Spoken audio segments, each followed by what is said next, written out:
En la necesidad de entender y comprender qué es la música erudita del siglo XX, creo que es importante tocar varios puntos de vista, desde algunas disciplinas que pueden tener mucho que ver entre sí, pero lo que más enriquece lo que escucharemos a continuación es la diferencia entre las mismas.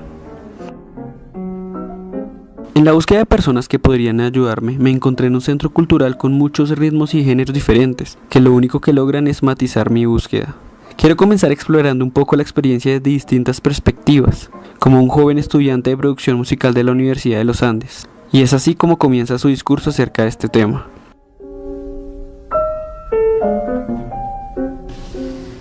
Bueno, pues respecto a la música del siglo XX,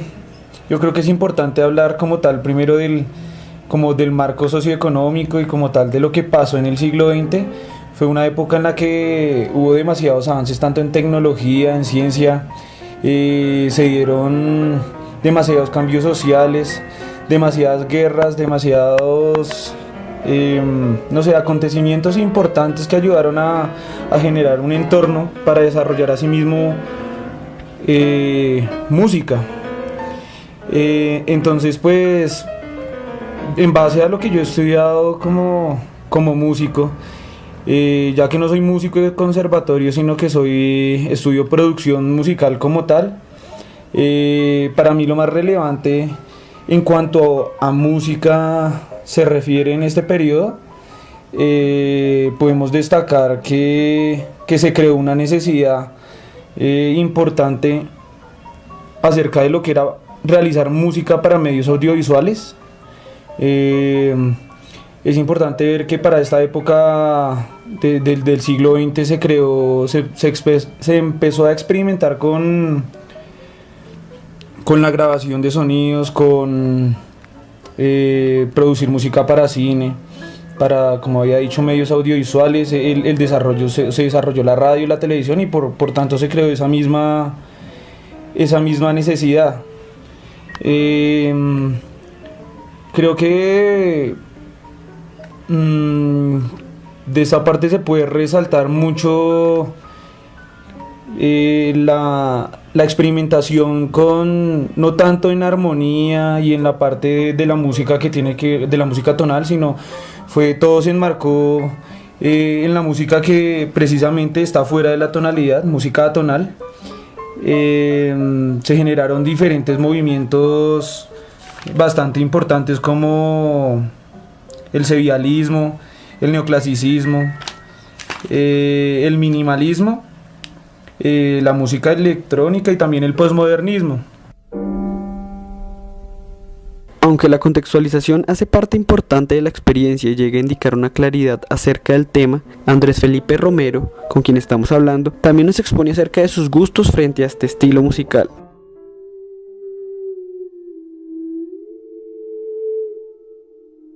Voy a hablar precisamente de una persona que me llama mucho la atención, que se desarrolló durante este siglo y que brindó como unas bases importantes para como describir lo que es precisamente esa experimentación, no solo musical, sino también en la experimentación que acerca del desarrollo de nuevos instrumentos musicales o de buscar nuevos timbres para desarrollar música. Básicamente el autor que quisiera citar ahorita es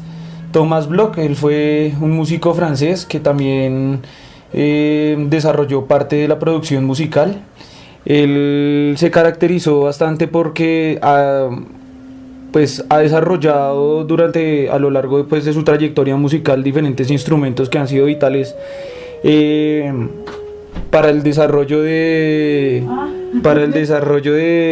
como tal de la música, de tal manera que inclusive los instrumentos que él creó, o el más importante, el ondas martenot, inclusive ya es un instrumento como tal de conservatorio, o no sé si decir de conservatorio, pero ya es un instrumento que se puede estudiar como tal.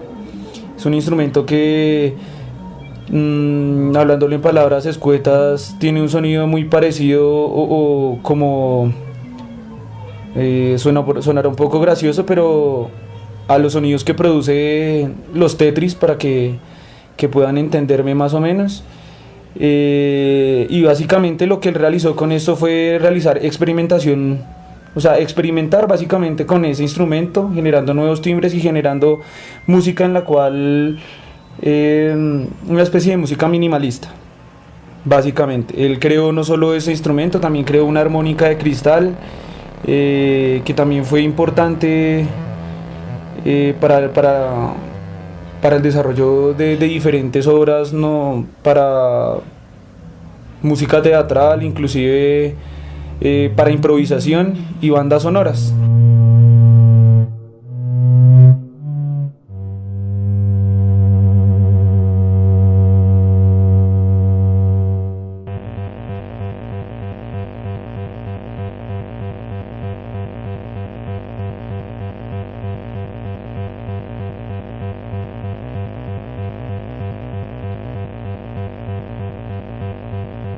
Después de presentar a un artista como Blood, Andrés Felipe comienza una charla acerca de John Cage, un norteamericano que influyó radicalmente en la música contemporánea, con una obra tan importante como 433. Pero, ¿qué tenía diferente esta obra con respecto a las demás? Y pues la música la que le hacía era el entorno, que inclusive él tuvo una experiencia muy importante cuando él ingresó a la cámara anecoica de la Universidad de Harvard, y él se dio cuenta que inclusive, bueno, primero que todo, una cámara anecoica es un lugar donde se supone que hay es un cuarto donde no sé si se puede decir aislación, ¿cómo se llama eso? Como lo principal es aislar el ruido, ¿sí? Como lo dice, está compuesta por conos en sus paredes y en el techo y en todos lados, y la idea es que las ondas que produce el sonido no reboten ni nada, y que se pueda conseguir como esa máxima capacidad, como por decirlo así, de silencio. Y sin embargo, él decía que dentro de ese silencio él todavía escuchaba cosas. Entonces, de ahí fue más o menos que nació la idea de esa obra, de que dentro de ese silencio inclusive no había ningún silencio, siempre había sonando algo, por pasito, por bajito, por alto, por lo que sea, siempre va a haber algo que está sonando, y ese algo en este caso de 433 era el público. Y básicamente eso es como lo importante de este autor. No estoy muy seguro si él compuso obras como tal para medios audiovisuales, pero sí se puede resaltar definitivamente la importancia de este autor en el siglo XX, y yo creo que para muchos, así como Dalí en la pintura, es fuente de inspiración para realizar sus diferentes obras musicales y seguir desarrollando más música y más trabajos musicales. Y precisamente eso es lo que una de las,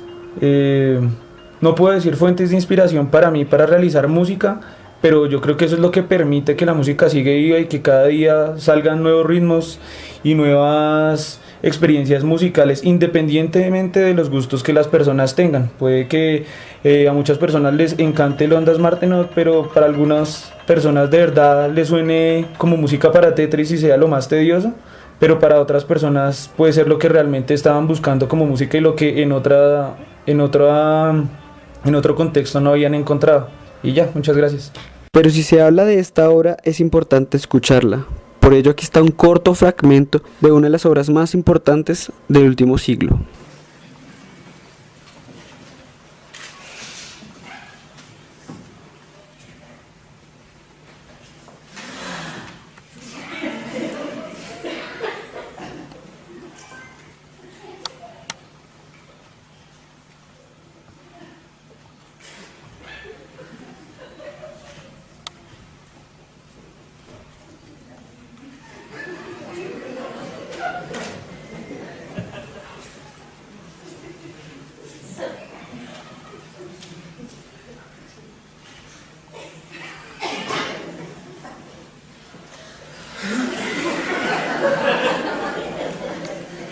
Pero después de pasar por la experiencia de un joven que hoy por hoy está iniciando su carrera, llegamos a un experto. Pero ¿quién mejor que uno de los grandes intérpretes de la ciudad nos cuente su experiencia en este estilo de música? Bueno, yo soy Javier Illich, soy cantante egresado de la Universidad Nacional. Estuve estudiando canto en el conservatorio durante 10 años Y ahí empecé a tener ya parte de la experiencia que he tenido en música del siglo XX, porque con el coro del conservatorio, cuando estaba como estudiante, participamos en uno de los festivales de música contemporánea que se organizaban, o bueno, no sé con qué tanta regularidad, aquí en Bogotá. Entonces de esa época me queda la experiencia de haber participado en una obra que se llama Sueños, de un compositor polaco, Piotr Moss, y para nosotros era una experiencia nueva y pues como rara pero interesante al mismo tiempo, porque nos pedían que hicieran cosas que uno no estaba habituado a hacer, porque siempre nos ponían obras, digamos, como del Renacimiento o el clasicismo, como mucho siglo XIX y algo de música colombiana y ya. Pero eso era, digamos, como con unas indicaciones distintas por parte del director y con unas cosas que hacíamos que no eran, digamos, tan ensayadas o ensayadas a la manera que se hacía normalmente en un montaje musical, porque a pesar de que teníamos ensayos, sabíamos que debían pues, pasar cosas que solamente iban a pasar en ese momento, y que es la gracia de la música aleatoria, que nunca dos interpretaciones sean iguales, así sean los mismos intérpretes. Y pues fue una experiencia rara. Yo me sentía un poco extraño porque no sabía si estábamos haciendo o no la música con el rigor que se tenía que hacer, y era pues por no estar como familiarizado con el lenguaje de la música aleatoria, era como meterse en un mundo distinto, y más cuando tú no has estudiado todavía suficiente historia como para saber qué es eso y cómo funciona y por qué, cuáles son las lógicas, y cuando te explican hasta cierto punto, pero no, digamos, como con toda la profundidad que uno quizás requeriría, pues sí fue una experiencia rara. Ya después mirándola en retrospectiva uno dice como, oiga, eso fue muy chévere, y no tuve después otras experiencias con música serialista o minimalista o ese tipo de cosas, ni la música aleatoria que era esta obra de Piotr Moss. Pero sí hubo después, ya con el paso de los años, ya graduado, yo me dedico también a cantar en el coro de la ópera hoy en día y a la docencia en la Universidad Pedagógica Nacional, enseñando historia además, que es una cosa que me parece muy interesante, muy chévere. Con el coro de la ópera hemos hecho ya otros montajes de obras que son de los compositores neoclásicos. También estuve en otro tiempo cantando en el coro Santa Fe. Eso fue un coro que tenía la ciudad, que era directamente dependiendo del Instituto Distrital de Cultura y Turismo, que dependía de la Alcaldía Mayor. Pero como todas esas iniciativas culturales acá nacen, duran un tiempo y vuelven otra vez y les quitan el presupuesto y las terminan. Ese coro se terminó, pero con ese coro, en la época en que estaba por acá Dmitri Manolov, que fue director de la Filarmónica durante varios años y todo, tuvimos experiencias interesantes gracias a la iniciativa de renovar un poco el repertorio de lo que se presentaba aquí en Bogotá, para que no fueran siempre las mismas obras. Entonces recuerdo que hicimos, por ejemplo, Iván el Terrible, que no es, digamos, como tan metido en el campo de lo que es neoclasicismo, pero está muy emparentado. O por ejemplo Juana de Arco de Honegger, y era interesante tener cantantes solistas que no necesitaban estar necesariamente parados allá frente al público, sino que podrían estar en la parte posterior del escenario, y una puesta así como medio de concierto, medio escénica al mismo tiempo.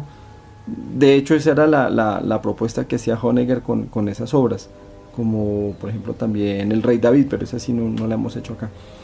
Y tener al mismo tiempo actores y pues una propuesta, digamos, como un poco mezclada de lo que es teatro, música y concierto, todo en una sola cosa.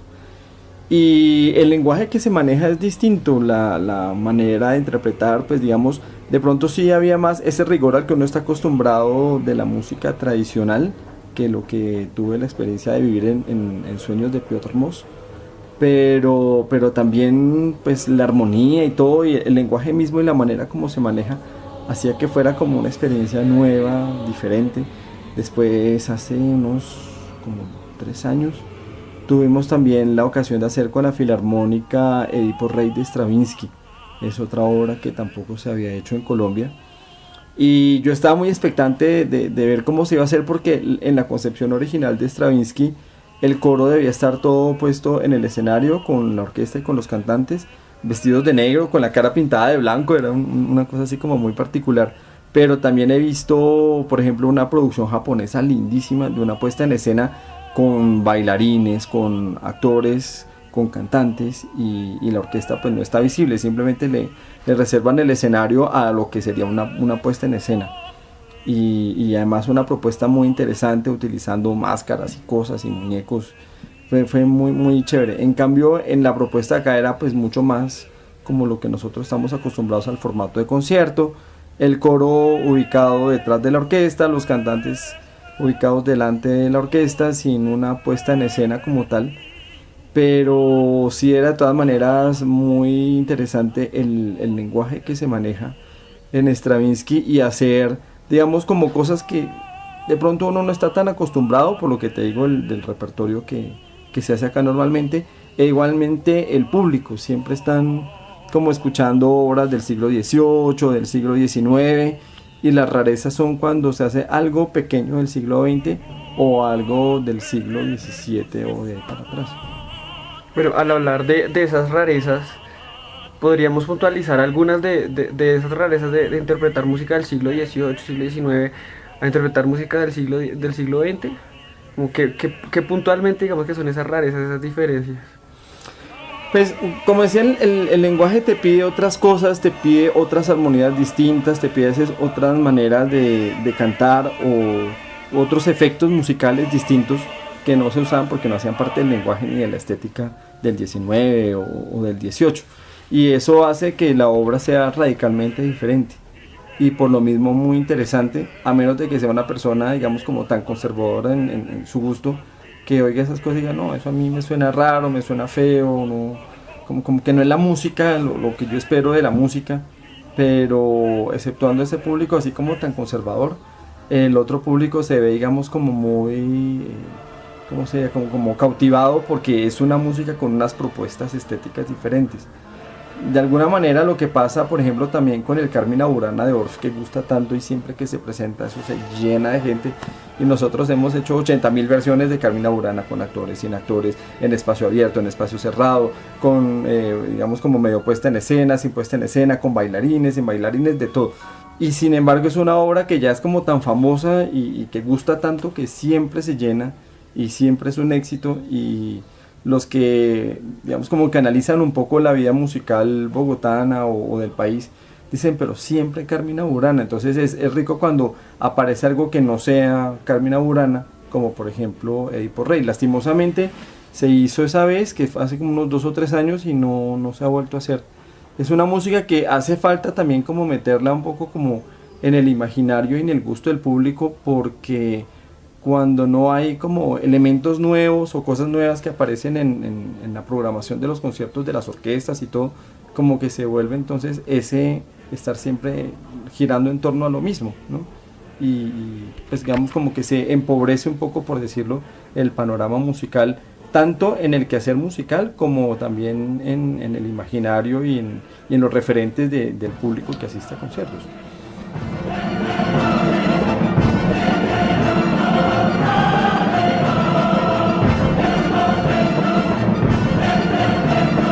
Además de tener ya una amplia participación en obras de este siglo, nos compete entender qué se siente interpretar a un genio como Stravinsky.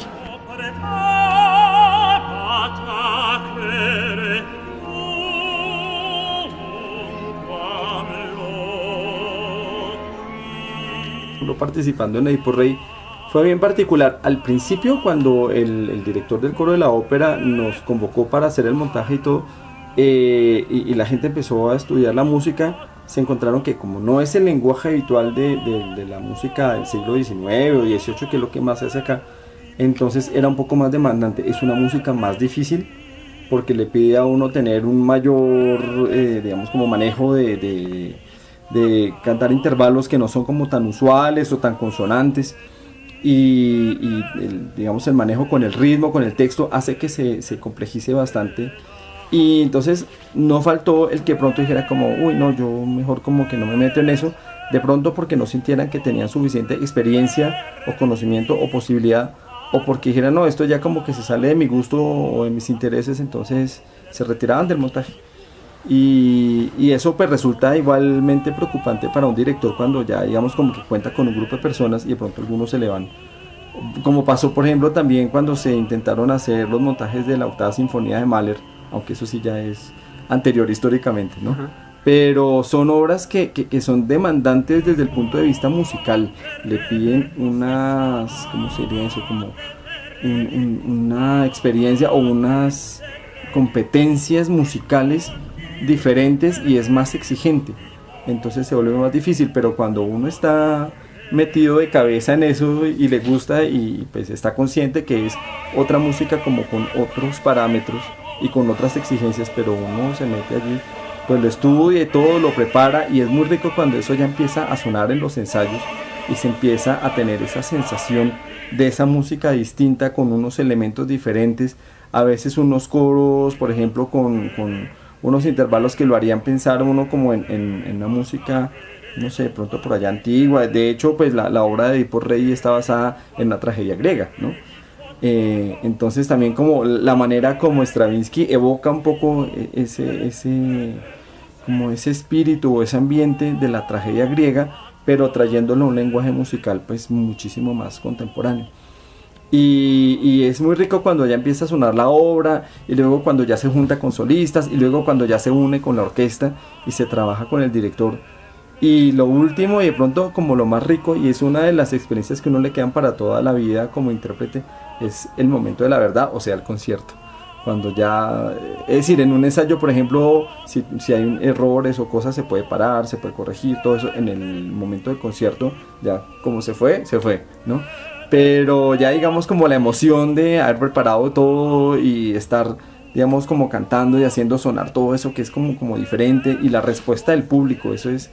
también chéverísimo porque se vuelve como una energía de doble vía, lo que uno le manda al público con toda esa manera de cantar que puede ser diferente de lo tradicional, y de hecho pues la armonía y las sonoridades hacen que suene contundentemente distinto. Y la respuesta del público, ¿no? Entonces es una energía que va y viene en la sala, en el momento del concierto, y es muy emocionante y muy rico. Yo por eso es que lamento que por ejemplo Edipo Rey no se haya vuelto a hacer, sino una sola vecesita, fueron 2 conciertos y no se hizo más, pero pues debería hacerse más por aquí.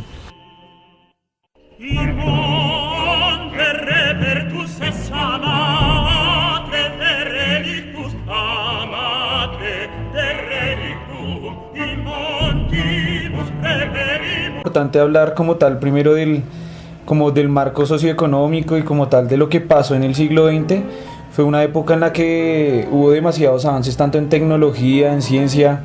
se dieron demasiados cambios sociales, demasiadas guerras, demasiados no sé, acontecimientos importantes que ayudaron a generar un entorno para desarrollar a sí mismo música. Entonces pues en base a lo que yo he estudiado como músico, ya que no soy músico de conservatorio sino que estudio producción musical como tal, para mí lo más relevante en cuanto a música se refiere en este periodo. En la necesidad de entender y comprender qué es la música erudita del siglo XX, creo que es importante tocar varios puntos de vista, desde algunas disciplinas que pueden tener mucho que ver entre sí, pero lo que más enriquece lo que escucharemos a continuación es la diferencia entre las mismas. En la búsqueda de personas que podrían ayudarme, me encontré en un centro cultural con muchos ritmos y géneros diferentes, que lo único que logran es matizar mi búsqueda. Quiero comenzar explorando un poco la experiencia desde distintas perspectivas, como un joven estudiante de producción musical de la Universidad de los Andes, y es así como comienza su discurso acerca de este tema.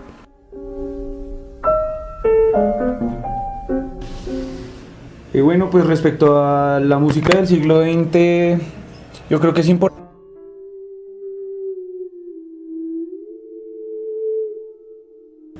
Voy a hablar precisamente de una persona que me llama mucho la atención, que se desarrolló durante este siglo y que brindó como unas bases importantes para como describir lo que es precisamente esa experimentación, no solo musical, sino también en la experimentación que acerca del desarrollo de nuevos instrumentos musicales o de buscar nuevos timbres para desarrollar música. Básicamente el autor que quisiera citar ahorita es Thomas Bloch. Él fue un músico francés que también desarrolló parte de la producción musical. La experimentación con, no tanto en armonía y en la parte de la música de la música tonal, sino todo se enmarcó